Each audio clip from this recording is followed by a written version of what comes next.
Good morning, everyone.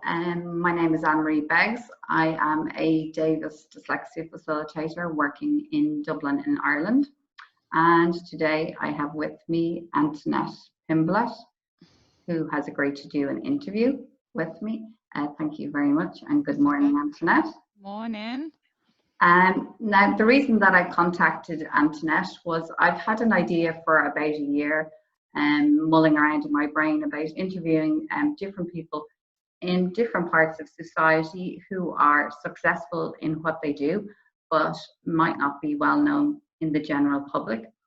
And the idea of the interviews is to inspire young people who are learning different ways. So they may be dyslexic, dyspraxic, ADD, autistic, whatever. There's a whole range of different types of learners out there. And the way that school is currently set up doesn't always inspire those young people to succeed. So I was looking for some role models that could inspire kids to realize that no matter what way you learn, that there's a possibility to be whatever you want to be. So, Antoinette, apologies, give us a little outline of the type of work that you're involved in. So I was a clinical research assistant and PhD student for the last 4 years. As a clinical research assistant, I worked in a hospital next to a professor, and I looked after women with a condition called Turner syndrome, which is a genetic condition that affects 1 in every 2,500. No, that's the dyslexia kicking in. That'll be 1 in every 2,500. Yeah, apologies. So it's 1 in every 2,500 females born. So I studied what happened to them as they progressed and got older, and I looked at a bit the genetics of these women as well, and what they might experience clinically. So that means like health-wise, and then also we did some psychology stuff as well within these women. And now that I've finished my PhD, I actually work in uro-oncology, which is kind of prostate cancer, kidney cancer, bladder cancers, and I set up clinical trials. Excellent. So you're very successful, obviously, in the area that you work in. And would you say that it was plain sailing to get to where you are today? I think it was the most unexpected journey. I think that if you'd have told me even when I was 18, when I just finished my A levels, which was a feat in of itself for me, that I would have gone on to do a BSc, an MSc, and then a PhD, and done all of this fantastic research and worked in all of these really unique environments. No, I would have said absolutely not. That's not me. But here I am. Yeah. I mean, to get to that level, like you said, requires a huge amount of studying. And I know that when I had a previous conversation with you, you told me that you didn't realize that you were dyslexic. Yeah. So when you were a teenager in school, how did you find school? I was told not only by teachers that mostly my role in school was to socialize. I was one of those kids who was never going to get anywhere. My geography teacher in year 7 told my dad at parents even not to expect much from me because I was I don't know if he used the word stupid, but that's the basic gist of what that was the inclination of what he was saying. And so I kind of took that on board from year 7, and that really became my defense mechanism. Whenever I did something bad, like didn't do well in a test, I just used to say to myself, well, you're stupid.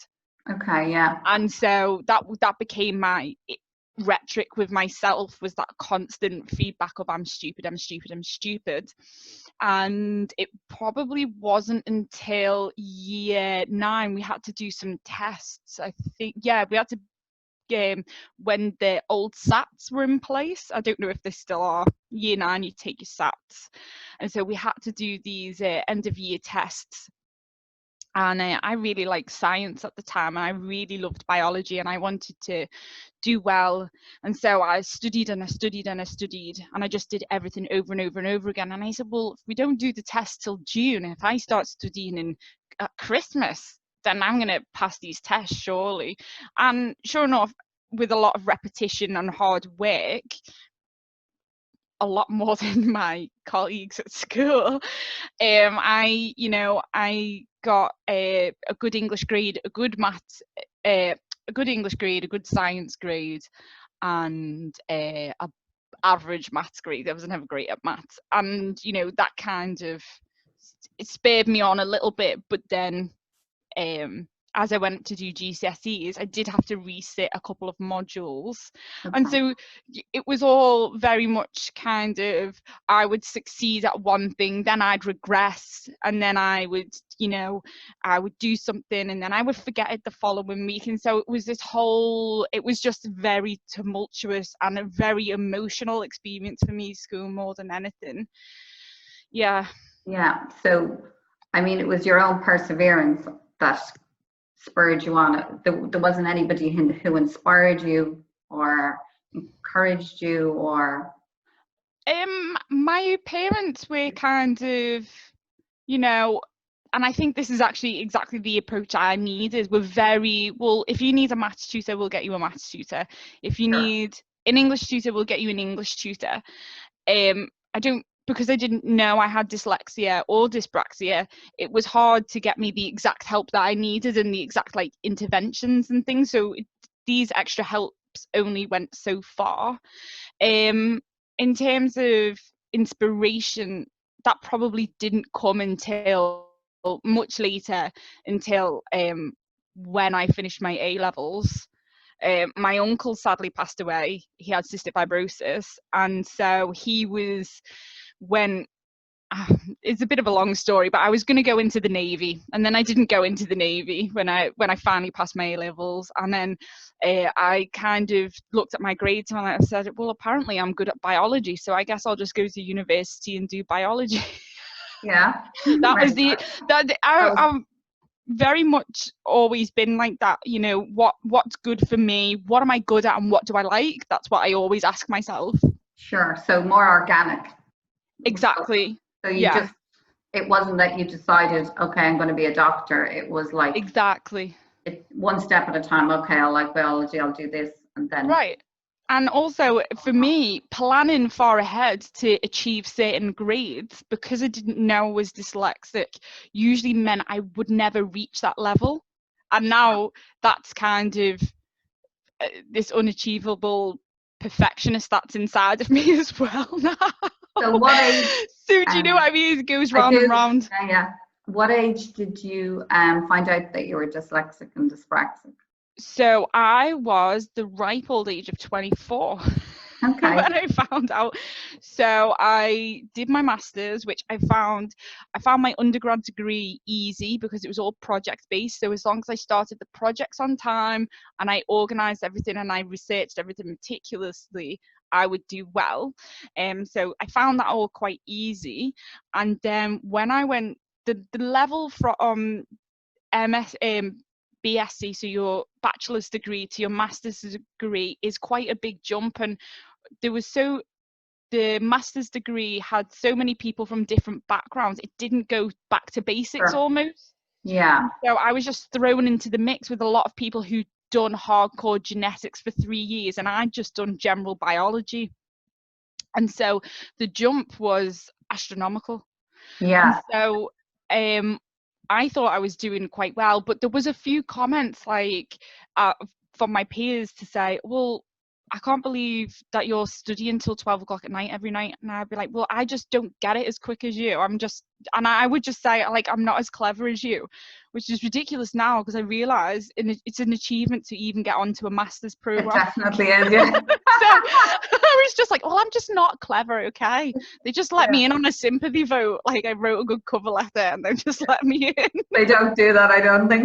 No, I don't think so. But yeah, so when I did this, we did our exams and we started our project work. And I remember I got called into the office. Everybody else got their grades. Oh no, that was it. Everybody else got their grades, and I had failed next to one of mine, and I was like, "What? Failed?" I was like, "No, this must be a mistake." And then I got called to the office, and they were like, "No, genuinely, you failed so badly that we could only put failed on there because we couldn't put anything else." And I was like, "Oh my God, what?" And they said, "You know, it was like you understood some stuff, and then you muddled it around because what it was a handwritten statistics paper." So I had to take the number from this equation, put it in this equation. The equation flipped at some point if it was one answer or another answer. And so that's when I said to him, I was like, I just didn't understand it. I have no clue what's going on in this statistics lectures at all. And the guy was like, well, okay, sounds a bit weird. And I was like, you know, I can't even add up the bill on after a meal. I can't even divide a bill after the meal. I don't know my times tables. There was all of this stuff I just started to spill out. And he was like, do you think you've got dyscalculia? And I said, well, what is that? So eventually I got put forward for testing, and the guy went through the testing process with me, and he was like, he sat back and he went, wow, I do not know how you ever got this far without a diagnosis. He's like, you are so severely dyslexic and actually very, very dyspraxic as well, that, because I actually cried in one of the tests. So I found it so, one of the little shapes tests, I was like, oh, I know them, yeah. I was like a grown woman crying in this guy's office, and he's like, okay, don't panic.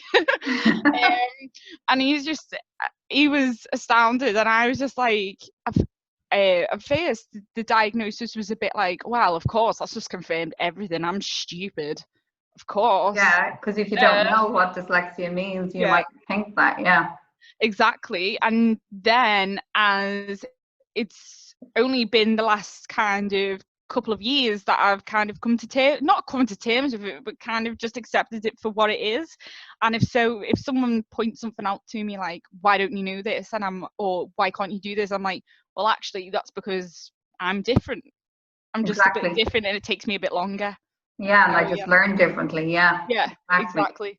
And so, I mean, I was blown away when I sent you the thing on LinkedIn, and you came back and said, yeah, sure. Because I mean, in the circles of what you have in your mind, I mean, that's a preconception of mine as well. When you contact someone who's a doctor, you think, oh yeah, they're not going to be interested in doing an interview. They're going to go away. Who are you?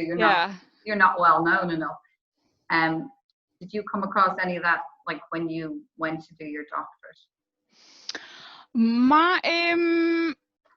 So when I went to my doctorate, were people a bit funny with me about doing it? No, because I was really, really lucky, because after I eventually finished my master, everything with me is eventually. I always took a year longer to do everything compared to everyone else. Except that you've still done a lot more than a lot of people. Thank you. But so I started my clinical research job, and because a clinical researcher is in the hospital seeing patients, learning about them on the job, a bit like an apprentice would kind of thing. I was learning about what therapy treatments these patients would get, how they would feel emotionally. I got to speak to them, found out what important research issues were for them. So I was really learning on the job, becoming an expert within a specific field. And so it was the gentleman there, the Professor Conway, who said, oh, you've noticed a lot about these different genetic characteristics of this condition. Why don't you do a PhD in it? And I was just like, what, me? me a PhD? And then he was like, it'll be really nice because it'll be exactly your job, and then you just expand as you go. And because of that, I think that's one of the few reasons I was actually able to do it and stick it out, was because I had someone there who was just like, oh, you're interested in this, go and do it, I'll Yeah, support because you. he believed in you. Yeah, and also he was very much quite flexible in terms of thinking as well. I think if I'd have been in a rigid, structured program like some PhDs, I think I would have fallen out. I don't think I would have done very well at all. But yeah, because it was flexible, I could have done it over 6 years if I wanted to, because it was part-time. Sure. I kind of had all the time in the world. Well, it felt like it at the time, but it does fly. Yeah. Yeah, so I think that was the reason I was able to do that in the end. For me, I don't know if this is a dyslexia or dyspraxia thing. I like to become very knowledgeable on specific things. If it interests me, I like to know everything about it. Yeah, I think, well, I mean, that could be a personality trait as well, but I know that, like, because my own son is dyslexic too, that he would be very like that. Like, he's very interested in like World War II and very interested in cooking. And yeah, and a lot of my students, yeah, once they're interested in something, they're very focused on that topic. Yeah. And I think that's one of the keys, is to like find out what people are interested in and exactly inspire them to follow their dream. Okay, so clearly you've achieved an awful lot, Antoinette, and you're clearly very proud of your achievements. Well, I hope you are. If you had a message to young people out there, what would it be? Gosh, I think I wouldn't say it's believe in yourself or anything like that. Follow what interests you and kind of sparks joy within yourself. Yeah. And follow that. So if say, for instance, there's going to be kids picking their GCSEs and things this year, don't look at it as this massive subject which you never really fancied studying in the first place. Just go, okay, well, what was I good at? And then mix that up with some that you liked, and then blend those two things together. And as long as you kind of do, because naturally things that we're good at, we actually like. So if you're good at maths, you probably quite like it. Like, it's not too much of a chore to study for it. Yeah. Whereas that would be hell for me. So you can actually, if you follow that, then you can blend things and try not to, especially dyslexics and dyspraxics, and I'm sure many other different learning styles, you kind of can get into this repetitive notion like, I am stupid, I can't. And whenever you feel like that, you should just step away, close the textbook, because you are not going to achieve anything in that mindset. Just go and have a relax and then come back to it afterwards. Or if you catch yourself in the thought, say, no, stop it, and tell yourself something good about yourself instead. Say, okay, I might not be the best reader in the world, but I'm a great talker. Or something, just completely. I think that is excellent advice, Antoinette, and it's something that I would say to my students as well. Yeah, you're not stupid. Nobody is stupid. I have never met a stupid person. No, everybody has something to give, and I think your advice to stop when you feel negative thoughts crowd in your mind. And you're right, you can't learn anything when you're in that stage. Yeah. Okay. I just have my favorite saying as well. What's your favorite? Can't keep banging your head against the wall and expecting a different outcome. That's the biggest thing. So if you ever feel like, why is this not working, just step away from it. That's my favorite. I say about everything. Are you banging your head against the wall and expecting a different outcome? Don't bang your head against the wall. Yeah, great advice. Thanks so much, Antoinette. It was lovely speaking to you this morning. And if you're interested in finding out more about Antoinette, you can look her up on LinkedIn. Yes. And if you're interested in the work that I do, you can check out dyslexia.com and you'll find all the facilitators around the world. Okay, thanks very much. No problem.